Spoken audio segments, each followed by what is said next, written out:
Why did your family move to Liberty? Who prompted that? Well, see what happened is when I was 4.5 years old, that's when I had my accident. I was run over in New York, in Brooklyn, actually. And, well, I had this 4.5-year-old child that was an invalid. And I think they wanted to get me out of the city. So they moved up to a little area called Divine Corners. And my father became the postmaster. He bought the building for the post office, and he was the postmaster. He couldn't read or write English, my father. He was the postmaster. So, you know, that was my father. And we lived in Divine Corners for a couple of years, and that didn't work out. And then we moved to a farm, and that didn't work out. My father was not much of a farmer. He tried raising chickens, you know, from chicks, and you have to keep the temperature moderated. It has to be a certain temperature. If it goes too low, they die. If it goes too high, they die. Either too low or too high, and all those chickens used to die. So I realized that was not for him. And then moved to Liberty. And in Liberty, he became a window cleaner. He bought a route from somebody and became a window cleaner. And he did that for a number of years, and we used to have rooms available for rent in our house for the summer. We bought a house, and there was a bungalow on the property, and we used to rent most of the house out in the bungalow in the summertime to tourists, you know, and stayed there all summer. And that's how the family made a living. And my mother was a very industrious woman, and she made our clothing and did all the work around the house. And, I don't know what my father did besides play pinochle, but that's all I remember was him playing pinochle. The window washing route went away? It didn't work out. Nothing ever worked out with my father. Then he became a shoemaker. That was his trade. When he went into the army, Jewish guys were not fighting men. They made him into lackeys, and he became a shoemaker, which was mostly polishing the boots of the officers, you know, and things like that in the army. A low-grade job. And I think maybe that's one of the things that made him run away and get the hell out of the army and come to this country. Was probably the type of work that they gave him in the army. So he became a shoemaker in Liberty, and he could have made a living at that. Why he didn't, I don't know. But that didn't work out either. He never really worked at anything that worked out. And he used to go to New York, my father, and work as a presser in the ladies' garment business. But that was very highly seasonal. It used to happen in the spring mostly. You know. A couple of months a year he would work, and then he'd have a fight with the boss, because if the men's room wasn't clean enough, he would go to the boss and complain and tell him, get the hell out of here, I don't need you anymore, you know, and stuff like that. And he'd get himself fired. And I never could hold the job, never could keep a business going. So. When your mother talked to you, in what language did she speak? Oh, my mother spoke English. When they spoke between themselves, my father and mother spoke mostly Yiddish. But when they spoke to the kids, you know, it was a combination of Yiddish and English, but mostly English.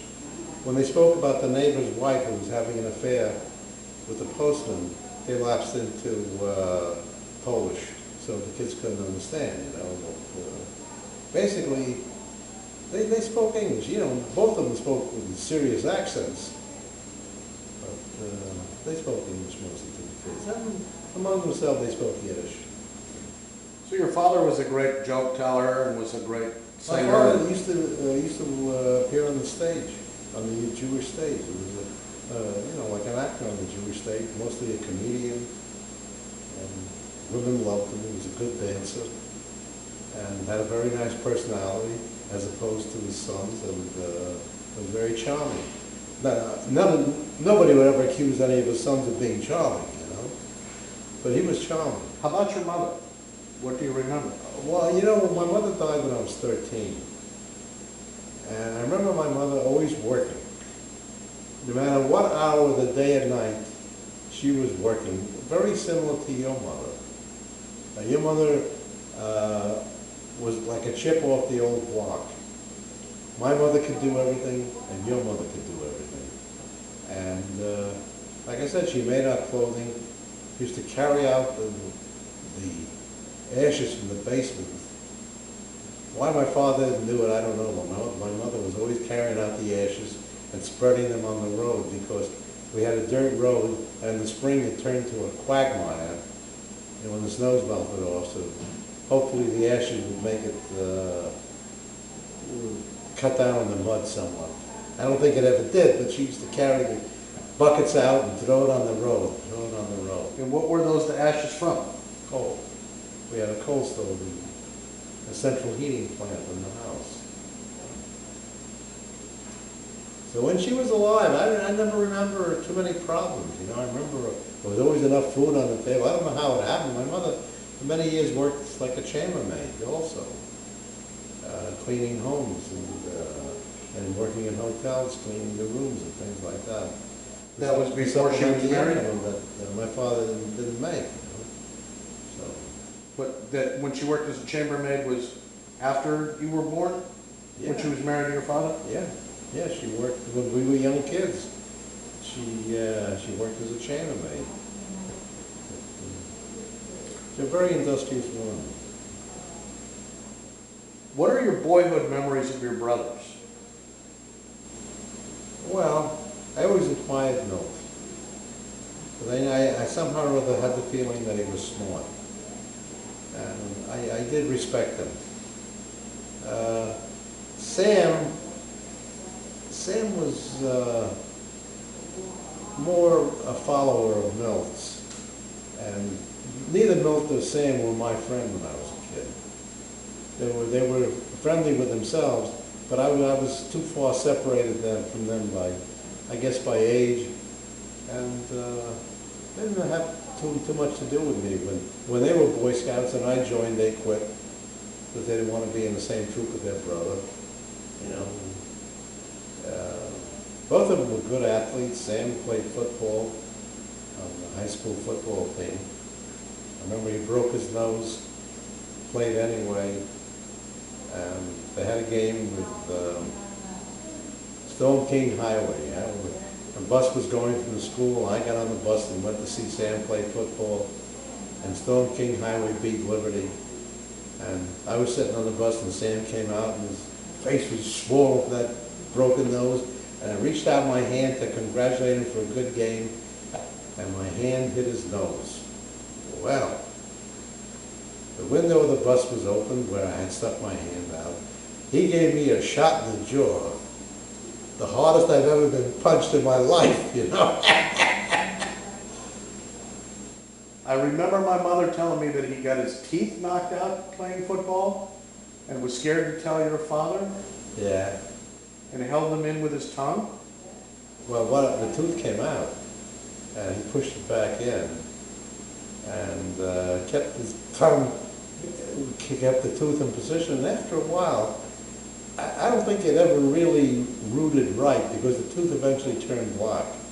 But he had the use of the tooth for a couple of years that way. He didn't want to tell my father that it happened playing football, because my father could never understand that football business anyway. I mean, why he'd want to go out there to get hurt? That was not his way of doing things. You know, he was European, they didn't play ball. They just managed to get by and get enough to eat. But after your mother died, what happened to the family? Well, my two brothers had already left the house. No, Milt had left the house. Milt was 16 and I was 13 when it happened. Sam must have been 15. Sam was still in school. Sam waited until he was 16 and then he quit school and went to New York. Milt lived with an aunt, my mother's sister. Lived with them for a while. Sam went to live with a family. I don't know how he got connected with the family. Strange family, but I don't remember how he got to know them or meet them, but he moved in with them. He used to pay them. You know, he went to work and used to pay them. And it was just your mother and myself that were with my father. And my father took up with, you know, different women. And somehow or other there was no provision for your mother and myself with these arrangements. So I lived in a furnished room and your mother lived in a furnished room. We lived with strange people. We paid them, I don't remember how much, but a couple of dollars a week to live there. And took care of our own food and all that business. And we did that until I went off to college. And your mother went to work. Your mother went to work. I think she was 17 when she went to work. You know, she left school and went to work so she could support herself. You were 13 years old. You're providing your own meals, making a few dollars a week to pay the rent. My father used to send us money orders, and we used to pay the rent, and, you know, budget the amount of money that he gave us so that we would have enough money to pay for food. And we didn't have entertainment or anything like that. It was just food and maybe an occasional pair of shoes or something like that we'd have to buy. But that's how we budgeted the money, and until I went off to college. Did you see your older brothers during this period? Yeah, I used to see my brothers. Not on a regular basis. You know, Milt got married when he was 21. And it was like, it was my last year of high school when he got married. And Sam lived in Brooklyn. We used to visit each other every couple of weeks or so. But actually, we had sort of drifted apart. You know, we didn't really see each other that much. It's only after I went to college, I used to have periods where I got short of money. I used to have to write to Milt to ask him if he could send me $10. And Milt, of course, always sent me the $10.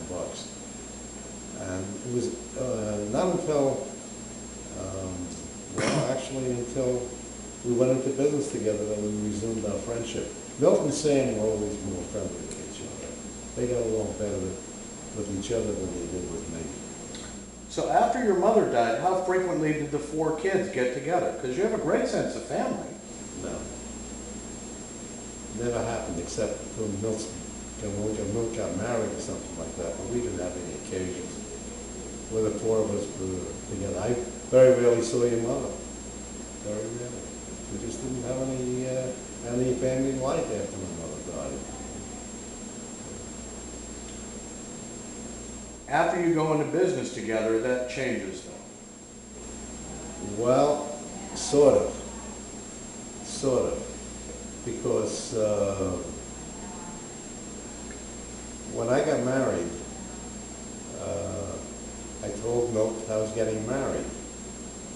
And that's not what he expected. He expected that I would get the stamp of approval from him, that I would bring my prospective bride to him, and he would maybe like Alexa Hente approve or not approve. And I didn't do that. I just told him to get married. That was it. He never liked my wife.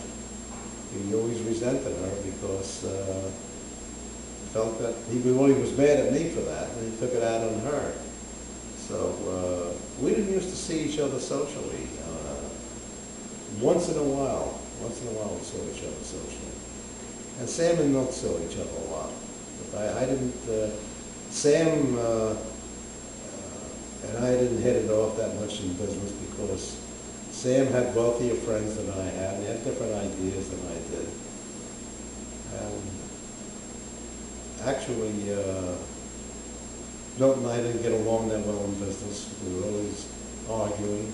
Milt was very strong-minded, and I guess I am too. And Sam always sided with Milt. If Milt said that it's nighttime now, if Milt said it, Sam would agree with him. So it was like, when it came to a vote, I was always outvoted. And they had more in common with each other than they did with me. I was going to ask you a question about this. My recollection of Uncle Milt is that he liked to say things once. And Uncle Sammy was stubborn. Uncle Sammy was stubborn but better natured. See, Milt was tough. And if you didn't do things his way, the expression, it's my way or the highway, that's the way he liked things to happen. And it didn't always happen that way, and we had many periods where we weren't on speaking terms, because he didn't have it his own way, and he didn't like that. He didn't like not having it his own way. And you know, in business, there has to be give and take. And he didn't like the taking. He liked the giving, but not the taking. So in business, we had our moments where we didn't get along. But you know, we were good for each other in business. We all seemed to know what we were doing. And of course, Milt was I would say, he gets the most credit for our success, because his thinking was the best of all of us. But Sam executed, and I did what I had to do, you know, as far as getting the mortgage money and running the office and all that kind of thing. I never was part of the building scheme. Just Milt and Sam were the fellows that put up the buildings. I never had any part of that. I was the one that ran the office and bought the supplies and paid the people and all that sort of thing. But you know, things change as you go along. We were very successful in our own little way, and Milt had sort of lost interest in the business. He gave it his all, and there was a parable on television that seemed to have affected Milt's and mine thinking. It was a series on television. You know, so television wasn't as sophisticated then as it is today. And it was a show we used to watch that probably I wouldn't watch today. But it was a famous actor from Hollywood, a fellow by the name of Adolph Monju. And he used to act in these skits where they portrayed sort of parables of things that happened years ago. And one of the parables had to do with a king and his entourage driving through the countryside on a hot summer day. And they come to a ramshackle farm, and the farmer dashes out and feeds the horses and brings refreshments to the king and his guests. And the king is, you know, sort of very happy with the way this fellow was so hospitable, and said to the poor farmer, "Is there anything I can do for you to make your life better or happier?" And the farmer thought, "Well, if I had more land, then I would be more prosperous and I would be happier." The king said to him, "Well, tomorrow morning, starting at dawn, whatever distance you traverse on foot will be yours." The farmer was so excited he couldn't sleep all night. Got up at the crack of dawn with a heavy sack of grain on his shoulder, open, so the droplets would fall on the land that he traversed. And he didn't walk, he ran. And he showed the sun coming up and expiring, and he passed the creek. He was dying of thirst, but if you stop and drink, you're not covering territory. He just covered mile after mile, mile after mile. After a while, he was so tired he couldn't run anymore. He was on his hands and knees, but he was still dropping those droplets every so often to show he'd been there. And then it suddenly becomes dark. It's all over, and he drops dead.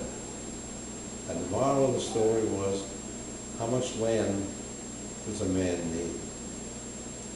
And Milt and I discussed that thing. And we had come as far as we wanted to go in business. And I said to him, I think it's time to wind down. And Sam wanted to start building shopping centers. And Milt and I,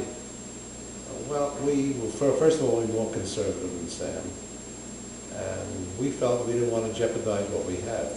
Because in order to build shopping centers, you have to sign for it personally. And if it doesn't work out, well, everything you worked for is gone. And we didn't want to do that. So that's when we decided that, we're going to break the place up. And Milt and I were ready to retire. Sam wasn't ready to retire. Sam went on to do, pretty big things. He was very successful in his own right.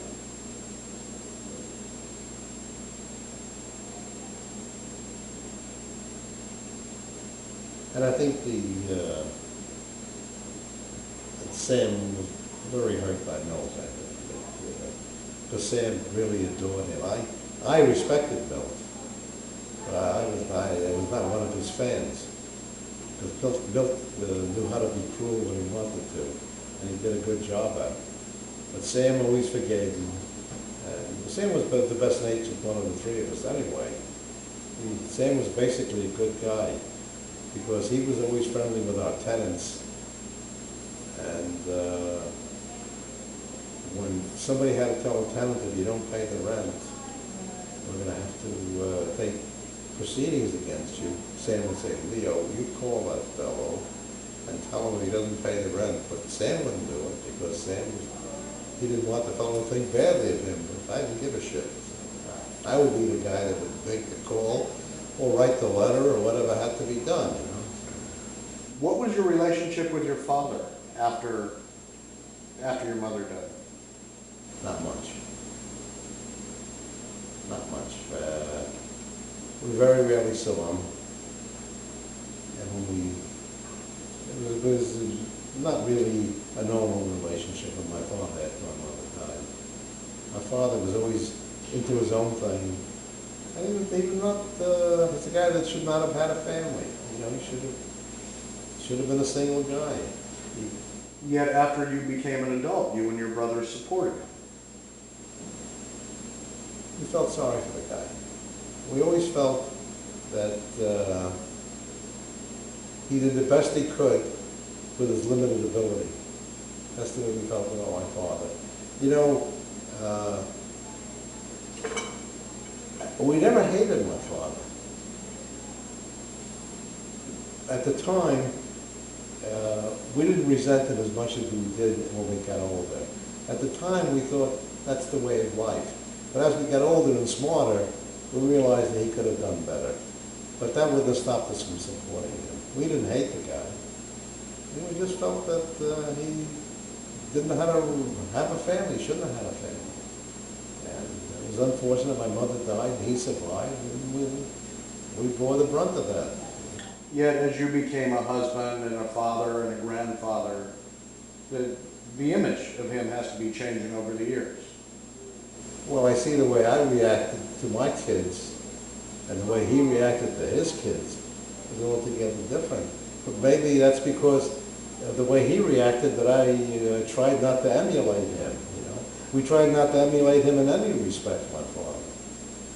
I mean, we were brought up under conditions where we could have been hoods.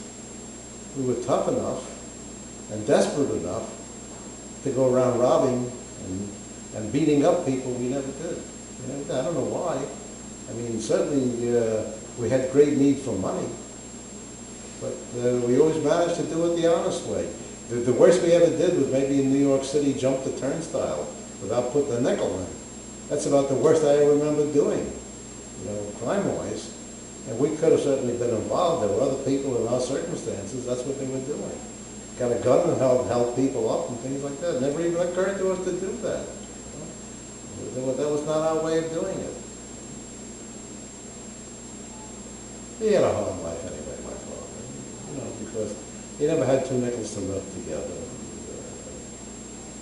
Of course, that was his own fault. I remember this old man coming from Miami to visit with a new wife every time he came, who was always well dressed. Yeah, would talk about dancing. Well, you know, the last wife he had, she came from a more well-to-do background, and she sort of subsidized him. You know, she bought a place in Delray Beach, an apartment they lived in. It was very nice, and gave him a way of life that he was not accustomed to. She came from Toronto, and he would go up there, and they treated him very well. And they used to take him to the country club, you know, and he loved that atmosphere, and the health club, you know, and all that kind of stuff. And the last few years of his life were a very good time for him. But he had been through quite a few women before that. But you didn't feel any sense of resentment toward him? No. No, we knew we had been shortchanged. No question about that. But I never dwelt on that. And you know, like your mother is more apt to dwell on it than I am. You know, when I talked to her on the phone, she told me about her aunts and uncles. that changed their mind, that didn't pay too much attention to us, you know. When I was a kid, I used to think to myself, what the hell do I need them to take care of me? I'm going to do it myself. See, because your mother was more vulnerable than I was. She was younger, you know, and possibly could have used some warmth, more warmth than I was looking for. You know, so. She has some resentment about her father. She should have. She should have. And probably if I had a brain, I would have resentment too, but I never did. I never did. You know, when I told my father, Pop, I'm going to college, they looked at me and said, well, how are you going to pay for it? I said, I'll find a way. And I did. That was the extent of the help I got from them. Nothing. It wasn't that, I'll give you a few dollars, nothing. I said I'd find a way. Well, figure it out. Find a way. And I did. I did. Because college to me was like a blur anyway. Because while the other guys were having dates and all that, I was painting walls and cutting grass, you know, and stuff like that, and trying to get my work done in school. So I can't exactly say I enjoyed my college education, but I got some sort of an education anyway, and gave me an exposure that I never had before. You know, I was a roommate that I had in the same building I lived in, a fellow by the name of George Wallace lived, and I got to know him. Did I ever tell you the story about George Wallace? You told me about him living in your dormitory and his brother. George Wallace was a farm boy, and he was a couple of years older than I was, and used to smoke a long cigar. They used to call him governor. What the hell is this governor crap? Someday I'm going to be governor, he said. Someday I'm going to be governor of Alabama. Okay. And when I met him, I was a freshman. I was just fresh down there. Maybe I'd been down there a week or two. And he comes over to me and says, "Freshman, you ever been on a snipe hunt?" Well, I said, "I don't know you too well. I don't know whether I should ask you or not, but I sort of like you. I'm going to invite you on a snipe hunt." Me, two other guy yokels from the north, we're going out on a snipe hunt. There are about 6 of us in a car. They take us out to the country, about 12, 13 miles out in the country at night. And they give us burlap bags, and they're standing there with flashlights. We're going to drive the snipe. You guys stay there with the bags like this, and we're going to drive the snipe into your bags. And you know what happened? We heard slam of the car door, and they were gone. And we looked at each other and said, okay, we've had it. And we had to walk back to where we came from. You know, there was no transportation. We walked back the 12 miles, whatever it was. I didn't think it was that funny. So when we got back, I didn't sleep that night. I went over to George Wallace's room. He was gone already. He had gone to class. I went in his room, and I opened up the window, and I threw everything I could get my hands on out the window into the creek. You know, his mattresses, all his blankets, sheets, towels, everything I could put my hand on into the creek, you know. He came home from school, well, who did that? I said, I did. What the hell is going on here? He says, George, that's a northern sniper. Well, he smiled, he stuck out his hand and said, you red bastard, he said to me, you're a man. And he shook my hand, and he was my friend. He and I got along very well after that, very well. As a matter of fact, when he was governor of Alabama, I used to talk to him on the phone. He said, why don't you come down here? Find you a job here in Montgomery. Work for the government. You know, he says, you can do accounting work, finance, you can get a good job. I get you a good job down here working for the government. I said, no, George, I'm doing pretty well in my own business, and I wish you a lot of good luck. And, you know, he was shot eventually, George Wallace. He was a gutsy guy, No racial overtones? With me, no. But this guy was a redneck, no question about it. towards the end of his life, he became a friend of the blacks.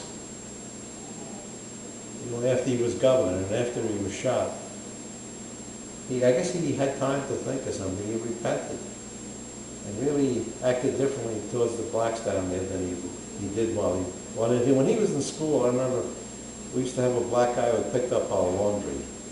The stuff used to come back dingy and, you know, not white and not pressed correctly.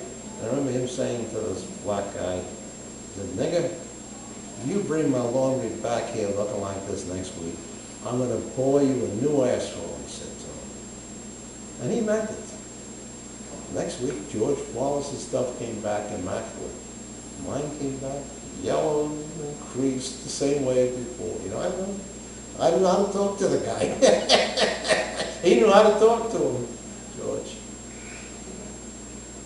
Hey, But he was not a student, but he was a very worldly guy. Worldly in the fact that he was streetwise. And I guess that's one of the characteristics that got him so far politically. And he knew what people wanted to hear.